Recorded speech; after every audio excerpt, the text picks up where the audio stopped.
This Diwali, we're going back to the basics and the popular recipes. So we're making Dal Makhani.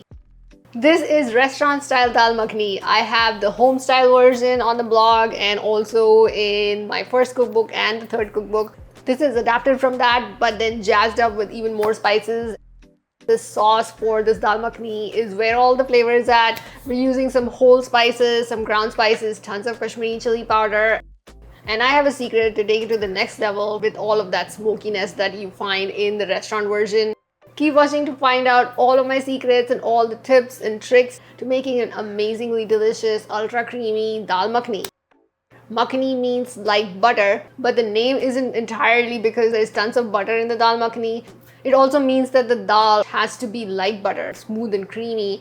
And that is why we cook the beans for long enough so that they easily start to break down into the sauce and make the sauce even more creamy and thick and decadent and delicious.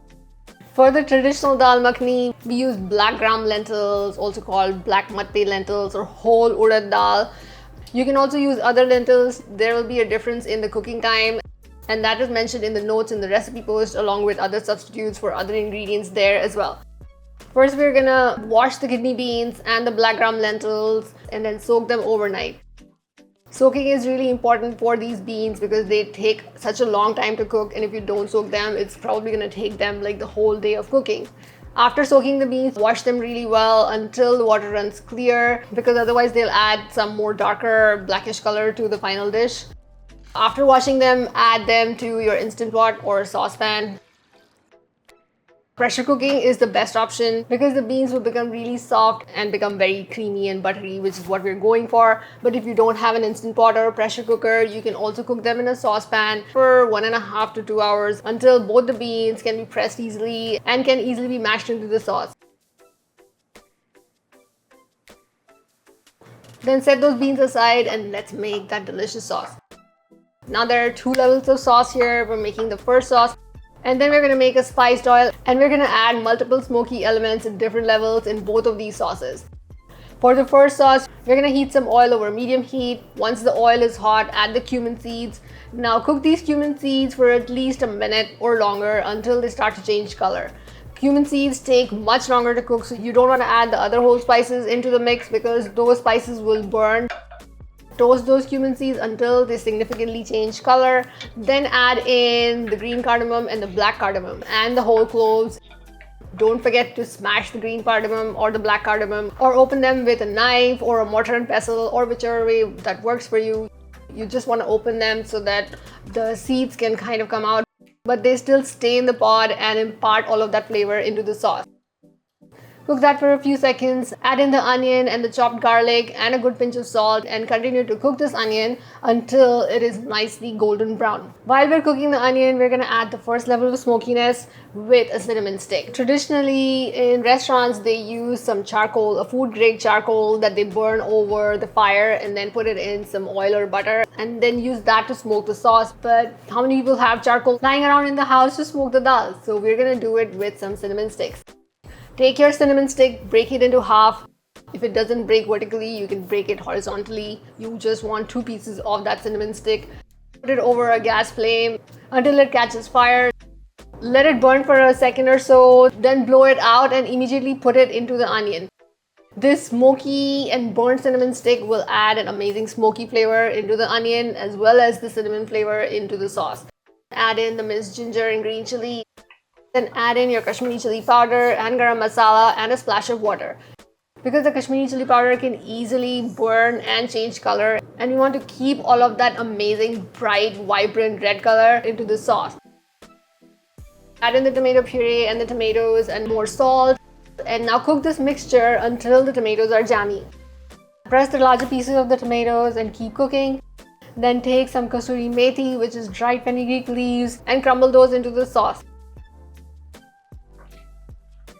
Add in the beans into the tomato mixture and bring that to a boil. Now keep simmering this for 10 minutes or so. Mash some of the beans while it is cooking and just keep it simmering over low or medium low.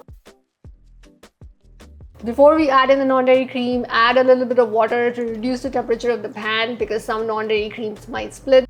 Then add in your non-dairy cream, which is either cashew cream, coconut cream, or non-dairy yogurt. Continue to simmer this for another 10 minutes or longer. The longer is better because dal makhani is traditionally just simmered like a chili over hours and hours to build up all of that roasted flavor and amazing flavor. Before serving, we're gonna make our final spiced oil tadka, which is going to take this to the next level. Take a small pan, heat it over medium-low heat, add the dried fenugreek leaves, and then dry toast those until they start to get a little fragrant. Then add in your vegan butter. As soon as the butter melts, add in some water and the Kashmiri chili powder and smoked paprika, and then keep it over low heat. In the meanwhile, we're gonna burn the remaining cinnamon stick. I mean, it is another extra step, but it adds amazing flavor. You can also use a torch to burn it if you don't have a gas flame. Let it burn for a second or so, then blow it out. Switch off the spiced oil, mix the cinnamon stick into this oil mixture, and pour this spiced oil, which is red and fragrant, all over your dal. Top it with some more non-dairy cream, some cilantro, and serve. This is going to be gorgeous and smell amazingly fragrant and so delicious. Serve it with some rice, with some naan, or however, I cannot say however anymore. If you want to make an Indian spread with this dal makhani, pair it with some tofu butter masala, some chana masala. Put a veggie side in the menu as well, like some spiced potatoes and cauliflower, gobi aloo, or the vegetable buna, or the aloo saag, which is potatoes and spinach, or the Bombay potatoes and peas. And then make a raita, cumin scented rice, which is in my first book, and any variety of naan. There are plenty of varieties on the blog, and some chutneys and a side salad, and it is going to be a fantastic dinner. If you want to keep it simple, this dal makhani and rice and naan with a side salad is amazing. And for dessert, don't forget to make my rasmalai /lashes cake, kulfi tiramisu, or chai misu. It's perfect to serve for any dinner party, for your Diwali dinner party, for any Indian dinner party, even for your Thanksgiving dinner if you're doing an Indian or an Indian fusion dinner party. Make this dal makhani and do let me know in the comments how you liked it, and also let me know how you served it. I love hearing back from you, so do let me know in the comments. Don't forget to subscribe to my YouTube channel for more Indian vegan recipes, fun vegan recipes, amazing vegan recipes, and so much more. Thank you for watching, and I'll see you in the next video.